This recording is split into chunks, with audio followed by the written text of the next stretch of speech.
It was supposed to be a relaxing weekend, just a couple of friends, a remote campsite deep in the woods, and the crackling warmth of a campfire. Sarah, Ben, and Luke had hiked for hours to reach the spot, a quiet clearing far from any trailheads. The sun had just dipped behind the trees and the fire cast long, flickering shadows. As night settled in, the usual sounds of the forest came alive. The rustling of leaves. The chirping of crickets. The occasional hoot of an owl.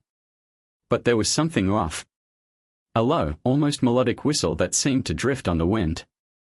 At first, they thought it was just the breeze playing tricks, but it was too deliberate. Too rhythmic. "Did you hear that?" Sarah asked, her voice barely a whisper.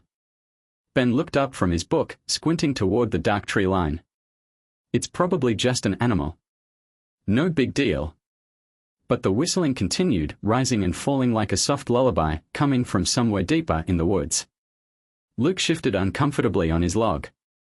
"That's not an animal," he said, his eyes narrowing. "It sounds like someone's trying to get our attention." "Stop it," Sarah snapped, trying to shake off the rising tension. "It's nothing. Just the wind." But even she couldn't ignore the growing unease that crept over her skin, like fingers of cold, invisible hands. As the night wore on, the whistling grew louder, closer.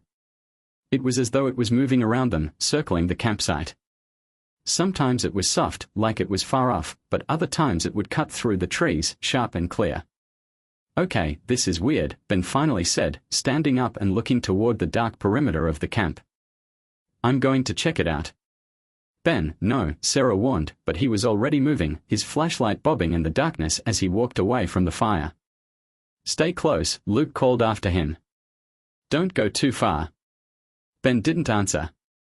The only sound now was the crunch of his boots on the forest floor and the eerie whistle, which was growing louder by the second. A few minutes passed and then nothing. No crunching of leaves. No whistling. Just silence. Sarah's heart began to race. "Ben. Ben, where are you?" she called, her voice shaking. No response. Luke stood up, his eyes scanning the shadows. "We need to find him." The two of them grabbed flashlights and started walking toward the trail where Ben had gone. The whistling had stopped, but it was replaced with an unsettling stillness, as though the entire forest was holding its breath. They reached the edge of the woods where Ben had last been, but there was no sign of him.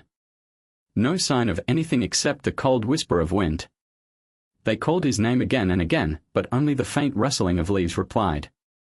Then, out of the corner of her eye, Sarah saw something, a figure, standing just beyond the tree line.